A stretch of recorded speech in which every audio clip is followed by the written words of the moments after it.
Hi, we're taking a break with Brian and Steve of Penfold. What's up, guys? How you doing? How are you? Pretty good. Thanks for taking your time doing this. Absolutely. Happy to do it. Yeah. So you guys flew in from New Jersey like last night, or?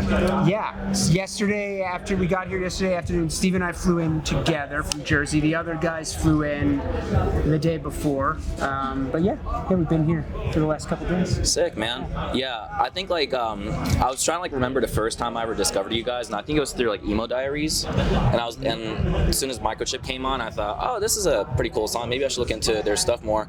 Maybe they'll come back someday. I don't know. And then here we are. And here you guys are. Yeah. I was listening to the Safe and Sound podcast that you guys did maybe not that long ago. Yeah. And then what is it called?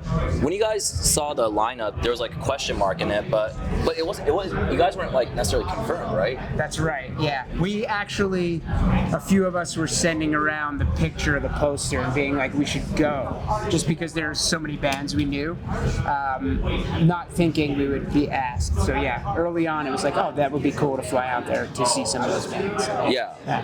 Okay. Yeah. And then so that's so interesting because so it wasn't confirmed, and then yet somebody asked hey, would you guys like to play it, right? Yeah, we got it. I got a message from Tom, who runs Washed Up Emo. Yeah.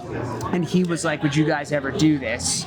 And I think he suggested it to the guys who run the fest, and then he's like, I think they're going to reach out, and the next day I got an email from them. Yeah. And and then I sent these guys a message, and I was like, okay, we got asked to do it. You want to be the question marks? And so we said yes. Yeah, and that was maybe about 6 months before the festival or so, or I think even longer. I'm trying to remember. It was March. How long have we been practicing? They announced it in March, but I think they asked us in January. Okay. I believe it was right after. Yeah, I think it was the beginning of the new year we got asked. Okay. Yeah. Okay. Because previously you guys did tours probably about a little over a decade ago, and probably the last tour you did was in Japan, correct? Yeah, I want to say that was when was that? 2012. Yeah, more than 10 years ago. Yeah, and even before that, we hadn't played in a really long time. So that we came out of retirement to do a few shows in Japan, which was awesome. Yeah. Incredible experience. Yeah, I was in Japan back in May, and this is my first time going to concerts back over there. And I gotta say, their audience is so dedicated. Oh, it's yes. creally They love music. Yeah. And people go out to see bands there. That's why it was so great. Yeah. They're really into it. Everybody goes out, and it's a really good time. Yeah. We went and did a record store thing. The fact that there's a culture around going and buying records and then going to see the bands play. It's just stuff you don't find as much here anymore. Although we've been out of it for a while, so I can't say that for sure. But it felt different. Mm-hmm. Yeah, there's a bit more of a respect towards the artist because I went to a bigger show there, and then basically no videos, phones allowed.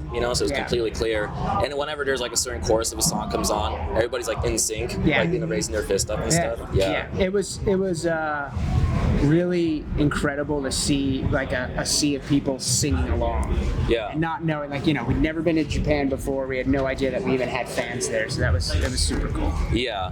When you guys were asked to play this festival, and when you guys all said yes, was it kind of a swift yes, or was everybody I don't know? How do you I don't remember. Yes. It was right. Yeah. Because we were also saying, before, you were saying, oh, it would be cool to go out there and see these people play, but we also said, it'd kind of be cool to be playing there ourselves too. So I think we in the back of our minds were wouldn't that be nice to get asked to play? So I think we were. It's funny. I was remembering, but I think it was the Japan ask when we got asked.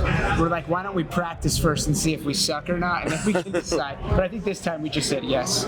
Okay. So, yeah. Did the songs come back to you guys pretty quickly, or I think it took longer than maybe I thought it was gonna. I don't know about you. Yeah. Yeah, I think so. Yeah. It's getting warmed up because I think most of us aren't playing our instruments nearly as much as we used to. It's all work and family and stuff like that. So getting the fingers back into it where you can play without having to think about what you're playing. Sure. That takes a long time. Yeah, the muscle memory needed a couple of months to really kick in. So. Yeah. Outside of Penfold, like, do you guys do any other projects or just kind of play on your own time at all? Or I mean, for me, I've like popped in and out of like playing acoustic stuff. I worked on a couple of solo things that never really materialized. I have like probably folders of music I've never released, and then and then not beyond that. No, nothing serious really. Just at home. Yeah. Okay. Yeah. So yeah, same. I'm at home playing around, and that sounds cool, and that would be a cool song, and that's as far as it goes. You know. Yeah. Isn't it kind of like insane that like, especially with this festival, there's a lot of like bands coming back and playing to such like a big audience. Like it is wild to see, and I think a moment last night that struck me and got me almost emotional was when Texas is the Reason was playing, and they said how many people is this their first time seeing us, and like the whole audience put their hands up. Yeah. So it was like, I mean, we played with those guys before. I've seen them many times. To think that this huge crowd of people, like more than half, had never seen them play before. This is their first time. It's a pretty cool feeling. So it's very cool. It's like a comeback fest more than anything. Yeah, it really is. Yeah. Yeah, and I have a feeling that like you guys are gonna have like a pretty big crowd too, especially knowing that you're gonna be closing out the smaller stage, you know? Yeah. Yeah. Is that a bit nerve-wracking or? 100%. Yeah, a little anxious about it, but it's going to be fun. I think we vibe off of that, right? It is until I would say after the first chorus of the first song. Yeah. Then we're good. Okay, gotcha. Okay, all the nerve is out. Like I think so. Good. Up until that point, Yeah. What can we expect from tonight's set? I think we were writing the set. I went on a Spotify and it like shows you the most popular songs. Yeah. Shows you the most popular songs, and so we used that a little bit to influence what we picked. But there's songs we don't love playing because we overplay them. So we wanted to mix in. It's like a mix of stuff off Amateurs and stuff off Escape. Okay. But the hits will be there for sure. Okay. Yeah, we really tried to pick the songs we thought the audience would most want to hear. Yeah. Between the two. Yeah. Okay. Yeah. How do you feel about the reception of like Penfold, like overall, like after all these years? Like, do you guys get messages from like younger audience and like kind of like, are you sometimes surprised with like how many people are still listening to your music? Yes. Oh yeah. Every time. Yeah. It's amazing to me that people are still listening to it. Oh, but only because it's our band. I still listen to the stuff that I was listening to 20, 25, 30 years ago too. So I guess it's not that odd. I think what I find most interesting is the newer, younger fans. Like, we played this show out in Jersey a month ago, and how many like kids were in there with X's on their hands because they weren't 21. Yeah. There to see us play and like asking us to take pictures and sign stuff, and just the fact that there are new fans who are discovering us, that is really cool and unexpected. Yeah, you guys played with Common Sage, right? Yeah. How was that How was that Jersey show? It was kind of like a warm up towards this, right? Yeah, it was good. I think similar like nerves beforehand, but I think we got up there and had a really good time and played well. And it was fun. Like a buddy of ours that we've known for a long time opened acoustic, and then we played with Ogbert, the Nerd, who are really good. They're like up and coming Jersey band. And then the Common Sage guys, the guitar player Brian, we know from years ago. He was in a band we played with in like the 90s in Delaware called Joshua Fit for Battle, and then he and I became buddies because we both lived in Brooklyn and just like ended up hanging out a lot. So he reached out when he found out we were getting back together. He was like, if you ever do a show, let me know. We'd love to play Common Sage. So very cool. Yeah, that's amazing, man. Yeah. So have you guys been listening to like any of the newer up and coming bands these days, or like are you guys kind of tapped in on that? Not as much as maybe we should be. I think we're old, so I find that I have habit of going back to stuff, but I do feel like because of this festival, because of us playing again, things are starting to pop up. Or, I mean, half of the bands that we're seeing here this weekend are new to us. So hearing them, it's just cool to discover new music, and, you know, that we hadn't really heard of before. Yeah. Well, I decided to bring a gift for you guys to basically, you know, kind of, you know, because I want to show you guys like some of the cool DIY bands and so I have a cassette right here. This is a band called February. You know, they're a really cool band actually locally in Vegas, and they played actually yesterday at the smaller stage. So this gift for you guys. Thank you so much. We'll take it. Yeah. And they're really cool, kind of like screamo, but like, you know, they take influence from like a little bit of second wave and, you know, very emotional music. And thank you. I think you guys might dig it. You know? Thanks so much. Yeah. So looking forward to it. Yeah, definitely. And then I actually wanted to ask you guys about the song "I'll Take You Everywhere." Yeah. And when you guys first wrote that song and released it, did you guys expected it to be like one of their most popular track? Or? Definitely not. No. That we recorded. Amateurs and Professionals, our first record, we recorded it in pieces. So we went into the studio and I think we recorded, I want to say maybe M, Tuesday, and Microchip. And then the next round, or like maybe it was June, Tuesday, and Microchip. Then the next round we recorded the other half of it. We played in New York. The guy who runs Deep Elm was there and asked if he could have one of the songs for the Emo Diaries, and we gave him Microchip. And then what was left became the EP of Amateurs and Professionals. But I think, Everywhere was just one of those songs that was in there. I don't think we put any sort of like onus on like anything being a hit or anything like that. It just kind of took on a life of its own. And we didn't even realize it until, I want to say it was, we started playing with some bands in Jersey, and this one band we used to play with a lot called The Assistant. They started doing that thing like at the end of the song. Yeah. They would bum rush the stage and come like sing with us. Yeah. And then other people were like, oh, we can do that. And then it just became like a thing. Yeah. People started doing it. Now we sort of expected it. I ran into a guy I've never met before last night, a fella named Timmy, shout out to Timmy, who was like, how's everybody gonna get up on stage for Everywhere tomorrow? And I was like, I don't know, but if they can, come on, but I don't know. I never realized how much that song has a sing-along ending. Yeah. When we wrote it and recorded it and played it for ourselves, it never occurred to me that song had that perfect put your fist in the air, sing along kind of ending. Yeah. I didn't realize that until I saw the audience reaction to it. Yeah. And I was like, oh, okay, I get it now. Like, that's not planned, unplanned. It's almost like we did that on purpose, but we didn't, Yeah, that's crazy. Yeah. Were you guys like growing up, going to different DIY shows and stuff? Were you guys into like moshing and stage diving? Or not so much. No. I think we were more arms crossed, bobbing our heads kind of guys. Yeah. My brother, I have an older brother, 4 years, who kind of really got me into a lot of this music. And I think by way of like, he was always the guy who would come back with a record and show me something, and then I would pass it on to these guys. Because we all listened to, I think we all had different stuff we really liked band-wise, but then there was stuff we all liked together band-wise. And then, but my brother was big into like going to hardcore shows and moshing, and I think he took me at an early age, and I was just like, no, that's definitely not for me. I'll stand in the back. Yeah. Okay, yeah. I know you guys are coming from like Jersey, and like, of course, like the scene has always been like a pretty big thing over there. But I'm always looking for like a band that I haven't like really listened to in the past. But like, are there any like bands from your area that you think is like really underrated that I should check out? It could be something like from back then too. Yeah. Have you ever heard X Number 5? No, I don't think so. Okay, check those guys out. We used to play with them a bunch. They've got they're like New Brunswick dudes. I always really enjoyed playing with them. No worries, No, no you're worries. good. Yeah. You're good. It's all good.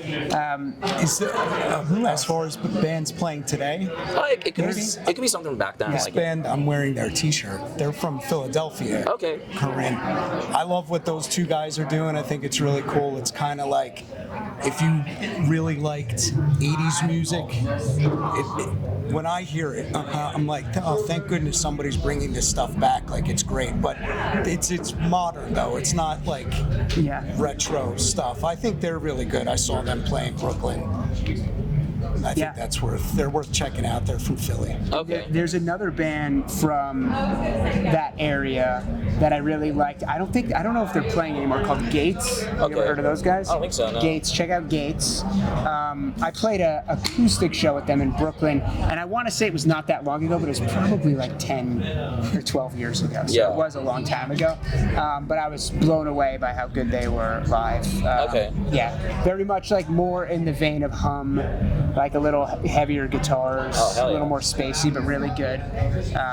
But yeah, those are a few. Yeah. Speaking of Hum, they're back too. So I know. We're gonna go. We just talked about it. We gotta go see them. So are you guys gonna go to New York show? I'm gonna try. Yeah. Two bands that are playing again that I love and want to go see are Hum and Shudder to Think. Yeah. Have you guys ever had a chance to play with Hum in the past, or? No, but when we were. There are people like who've mentioned that they can hear Hum influence in our stuff, and there was a band we had after Penfold that Steve wasn't in called the Morai, and I heard people say like, oh, you guys sound like Hum, but I think that band was just a big influence on us. Maybe not intentionally, it was just something about how their fucking guitars sounded so beefy that I think we always just wanted to sound like that. Yeah. So, yeah. No, I always felt like there was some kind of crossover because like I think about 10 years ago, Mineral did a tour with them. Yeah. Like, yeah. That was a crazy time. Yeah, it was. Yeah. I have a couple more questions, and again, thank you for taking your time doing this. And I know you guys are both dads and have family and stuff like that. But ever since you became a dad, has the perspective on like working on music changed much, or like writing music? Can I answer that? Yeah, I would say first it's hard to find the time to do it, and then at the same time, then I feel guilty that I'm not doing it because it's something that I would like to pass down if he's interested, like creating music and loving music, and it's like the most important thing to me for so long was music. It's all I think about all day long, and I would love to share that with my son, you know what I mean? Yeah. But you can't force that on anybody, and they're gonna let you know what they like and what they don't like. But so it's like, no, I don't have the time and feeling guilty about that, but I need to because I need to pass this on and stuff like that. So no, definitely. Yeah. What about for yourself? I think I have 3 kids. I would say my daughter is musical, I can tell. Like, she played the piano, and her piano teacher was like, oh, she just has an ear. She can pick things up and play it. I think the other kids have that too, but they're boys, and I just think they're less interested in things right now. Their attention spans are like insane. One of them's really young, so he just cares about Transformers, but I feel that, like, my oldest son, like, he drums along to stuff on his hands, and like it's in time, and I'm like, oh, maybe he'll want to play drums someday. So I love that I can see that, because it's sort of how I got into it, was like singing along to things in the car, or listening to stuff, or just like every time I walk past the piano wanting to touch the keys, and I see that in them, and I love that. In terms of writing music, I think, we haven't written anything new, but I have a strong feeling that if I'm writing lyrics again, it's somehow being a dad is going to make its way in there. As a younger person, it was much more about like what I was feeling at that time, but my whole world is that now, so I can't imagine that the challenges that come with being an adult and a parent and having the responsibility of trying to make sure small humans survive won't show up somehow lyrically. So absolutely. I have a feeling it'll work its way in there. What's the current future plan for like the band at the moment? Like, besides these shows, do you guys have anything for next year, or? I think we all got the bug You know, getting together again and playing and like finding out that we can actually do this and we're pretty good. And if we can find the time to do this, then we can probably find the time to keep it going. I think all of us kind of got, this is fun. We should be doing this. Yeah. You know, I want to keep doing this. Yeah, I would say nothing officially planned. There is a show we're doing next year that I don't think has been announced yet, so I won't say anything about it. Yeah. So that's for sure. We are definitely playing again at some point next year. Okay. But I think I think just like Steve said, we got the bug, so I think we're gonna try to see if there's any new songs in there or what, and see what happens. No promises, but let's give it a shot. Yeah. Okay. Yeah. Usually, like whenever I wrap up the interview, like I usually ask bands like what encourages you guys to like keep playing music. Of course, like in you guys' case, like that's a little bit different, but maybe I'll switch it off and be like, does the idea of playing music again excite you guys? Yeah. Okay. Cool. Yeah. Does it? Yes, it does. And I think the idea of writing new music excites me a lot. The idea of continuing to play some of these songs really excites me, just to see how people react to it now. I don't know. It's awesome. So, yes, that's a big yes for me. Yeah. What about you? Yeah, for me too. I mean, like I said, music, it's all I think about all day long. It's the thing I want to talk to people about. It's the thing I want to create. It's like, I don't know. I just love music. It's all I ever wanted to do. It's just hard to do as a job. Yeah. So, no, definitely. to get to play again is really all I've ever wanted. So I'm all for it. No, yeah. I think definitely with like work and like, family stuff, it could be hard, but like it's really it's really such a privilege to actually be able to see you guys play. So I'm looking forward to tonight and see how it's gonna go. Yeah. Thank you. Thanks. Yeah, so appreciate it. And don't forget to check out Penfold on Instagram, and don't forget to check out TakeBreakKazu on all the platforms, and keep listening to their music. And we'll see what's gonna happen next year. Yeah. Cool. Thank you so much, man. Thanks Thank you for having us. Yeah.